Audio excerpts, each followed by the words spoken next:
Little girls that can fly and zip through the air? Why, that's crazy talk. Or is it? The Powerpuff Girls will return.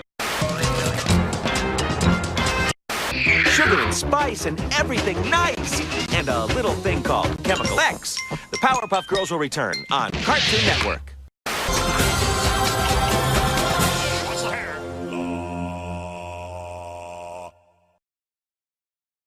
The Powerpuff Girls was Cartoon Network's first real flagship show, and arguably, it's the channel's biggest success. It became a household name and even received a theatrical movie, the only time in Cartoon Network's history that they've released a theatrical movie. The franchise spawned all kinds of merchandise, including video games, which I've reviewed in my Cartoon Network video game history series.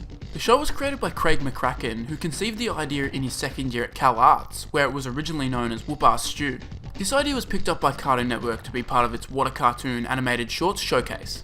Mccracken joined forces with Genndy Tartakovsky, who at the time was also developing Dexter's Laboratory for Cartoon Network. Tartakovsky was involved in directing 13 of the segments in the first season. You really couldn't ask for a better person to assist with getting your show up and running at this period in time. When the show eventually aired as its own standalone product, it scored the highest ratings for a Cartoon Network premiere in history, and during its run it consistently scored the highest ratings for an original series each week across a wide range of demographics. The series premiered on November 8, 1998, and from there it just continued to grow and grow in popularity. The Powerpuff Girls is such an important cartoon and most people have very fond memories of it, but when looking back on it in 2017, will it hold up?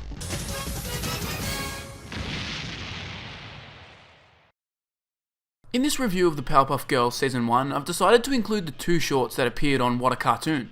There's actually quite a lot of interesting bits and pieces as well as changes in these shorts. Firstly, the iconic mayor we have come to know and love is an entirely different character here. This caught me off guard at first, and you can see why they changed the mayor, as the end result is a million times more entertaining. Fuzzy Lumpkins also underwent a transformation. In the first short, he's more muscular and a lot more menacing than his final design, which portrays him more as a slightly overweight hillbilly. Bubbles seems to really love her hair here, so much so that it appears to be a defining character trait. From memory, I can't remember this ever being a thing during the actual show.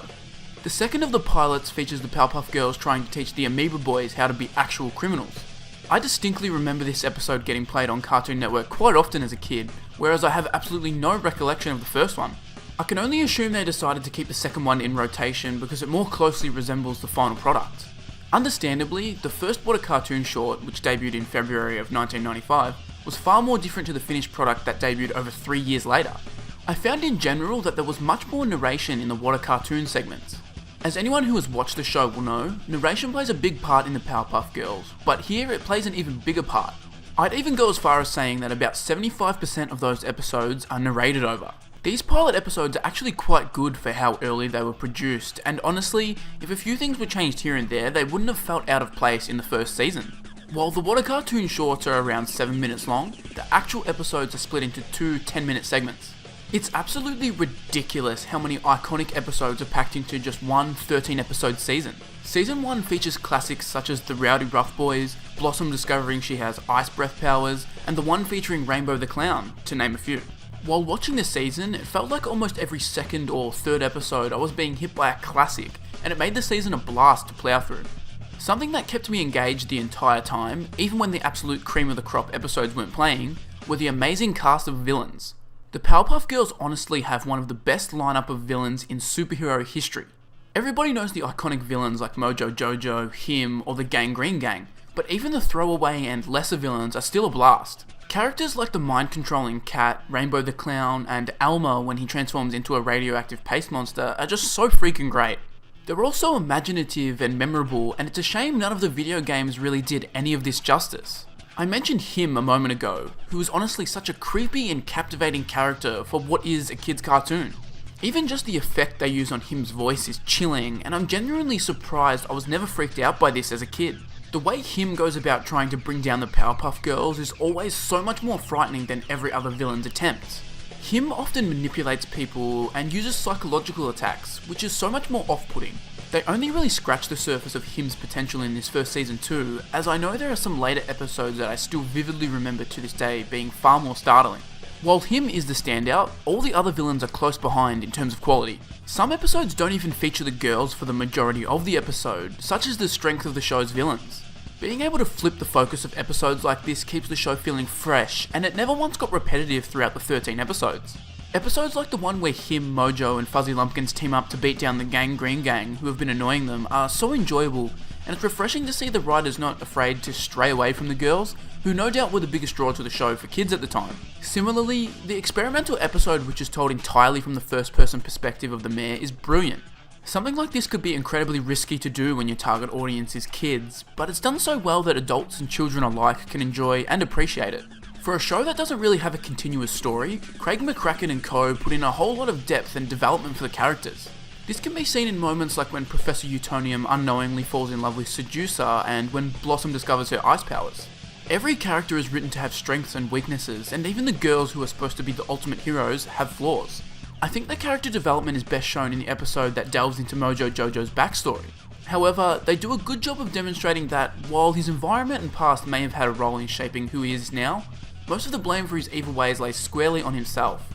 Most shows would just treat him like a purely evil monkey and not even bother with motivations or backstory, but the Powerpuff Girls delves into this kind of depth right from the jump. I also felt like it parodies a lot of superhero tropes really well. The superhero genre has exploded in the past 10 years, which has brought with it a bunch of parody takes on the genre from places like South Park. However, before it was in vogue, the Powerpuff Girls were parodying so many cliche elements of superhero franchises in such clever ways.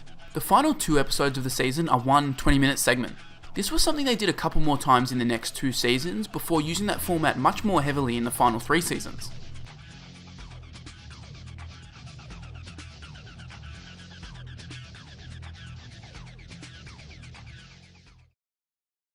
The Powerpuff Girls! America's favorite pint-sized superheroes are now in one complete package. We're superheroes! We're here to help you fight crime! Powerpuff Girls! Complete anniversary collector's set. 6 DVDs containing all of the episodes and a load of special features. All in one pretty package. In stores January 20th. The Powerpuff Girls Season 1 is such a strong season. Honestly, it might be the best season I have reviewed so far on this channel, and was so refreshing after the less than stellar things I had to say about The Garfield Show and Whack Fu in my past 2 reviews.